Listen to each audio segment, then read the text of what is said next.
Welcome everyone to a brief video essay on Martin Heidegger's notion of Seinsverlassenheit, the abandonment of being as it's translated into English. Now when you hear the German here, you can hear that it's Seinsverlassenheit is one word, so it's not so much an abandonment of some object that has stolen itself away, but it is das Sein, being as such, that is abandoning itself. That's what you should hear in Seinsverlassenheit.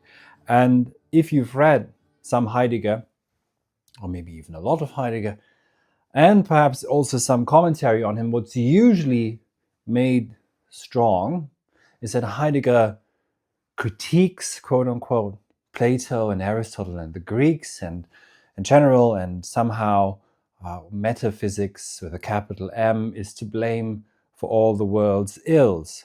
Now that is a caricature of what Heidegger is in fact attempting to think through with his notion of Seinsgeschichte, on which I've done other videos that you can find on my channel. And if you want to go deeper into Heidegger, I'd also recommend you take my course on Heidegger on Death and Being, which is also based on my book, which was published by Springer a few years ago. But what is usually, by all commentators and commentaries, completely neglected, ignored, for some reason or other, is that Heidegger, in fact, looks specifically at Christianity and at Christian metaphysics, and at how this appropriation, or almost perhaps misappropriation, by Christian theology, which is born from a different spirit than the Greek and the Roman spirits, respectively, and different way of understanding being, how this hijacks Platonic Aristotelian metaphysics and turns it into a certain ontotheology, which in fact is what becomes what Heidegger refers to as the sort, the kind of metaphysics, let's say, that is to the detriment of being and leads to, in fact, Seinsverlassenheit, being abandoning beings and being abandoning us in itself. So, I would urge you to read the Beiträge zur Philosophie vom Ereignis, a contribution to philosophy of the, or from within announcing, and I would recommend you read the now no longer available translation by Parvis Emad. The other translation is misguiding, purposefully misguiding, because it includes malevolent translations, simplifications, etc. Parvis Emad is very close to the text, and he's also trying to say again, to translate, to deliver over into the English vernacular, and from within the English vernacular, what Heidegger is trying to say in German. There's a difference between just translating whatever you find in a dictionary, so that you have correspondence truth, correctness, as it were, or you're trying to actually say something as Parvis Emad does in his translation, which now you should be able to find as a used copy somewhere where you find your used books online, or maybe even you find a PDF of it, that's for sure. Now you should look at, there's something in brackets that I won't go into in section 19 of the Contributions to Philosophy, but I'm going to refer here to section 52, in die Beiträge zur Philosophie. Section 52 is entitled Die Seinsverlassenheit, being abandoning, we could perhaps say. Or, of course, if you'd like to be closer to the official translation, the abandonment of being. What does Heidegger say? Is, and I'm translating from the German now, is am stärksten dort, is the strongest where it hides the most decisively. And this happens there where beings, das Seiende, that which is insofar that it is, has become the most ordinary and the most, that we are the most accustomed to, das Gewöhnlichste und Gewohnteste, and had to become such.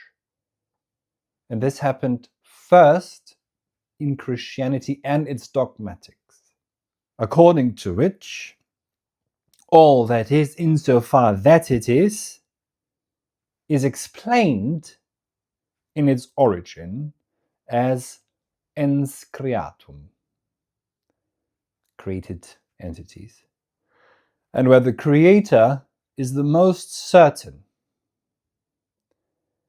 And everything that is, all beings, all entities, let's say, is the effect, die Wirkung, of this cause that is das Seiendste, which is the ens perfectum. Heidegger doesn't say this here, but this is what he implies.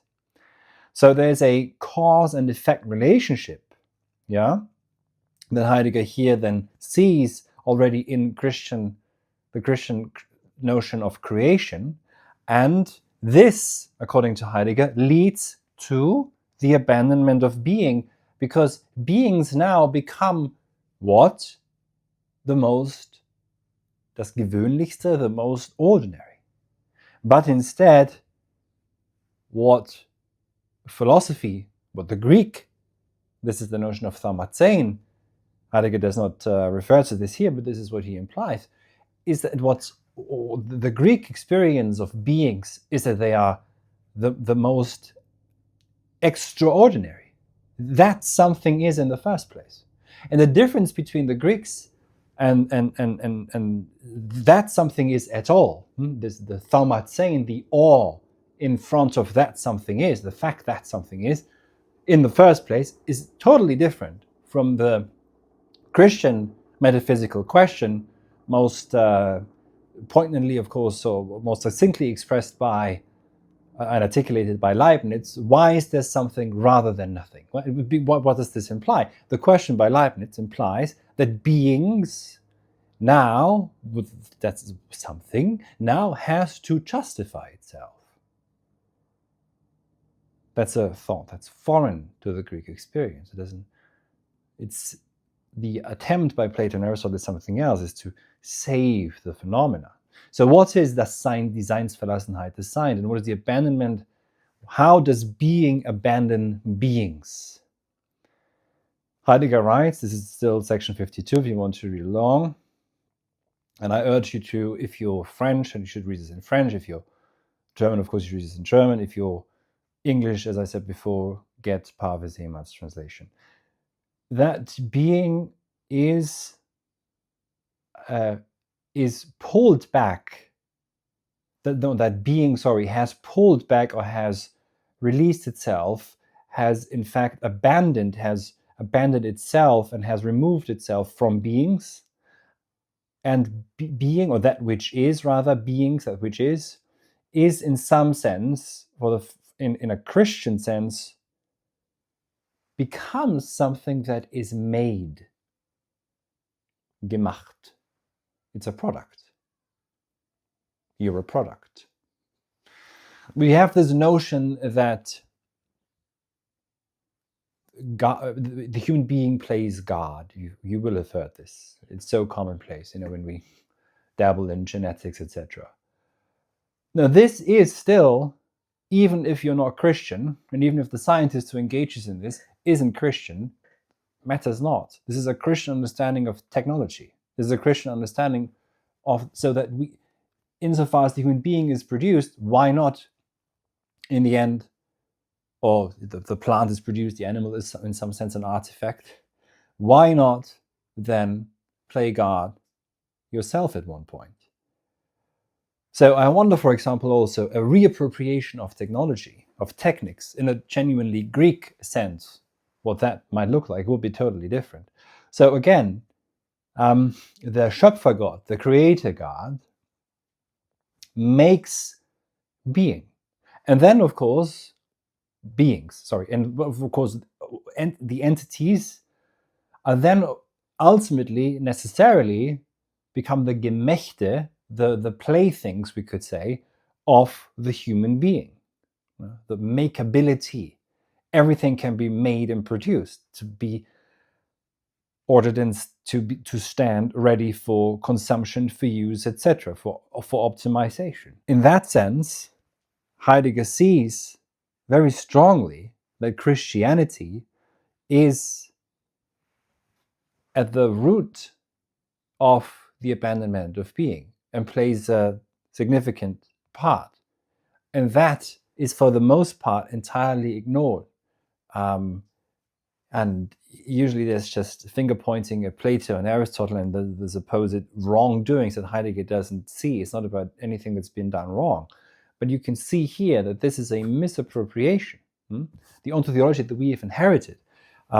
For example, we have to understand German idealism very strongly, of course, also as as almost the result of this import of a God that never shows himself, that never speaks, of the invisible, and how, what is it that Kant tries to do? Tries to tie our reason again back to what can be experienced. And of course, also the lapse into ideologies we can also trace back to the hijacking, let's say, of Christian dogma of the Greek experience of being.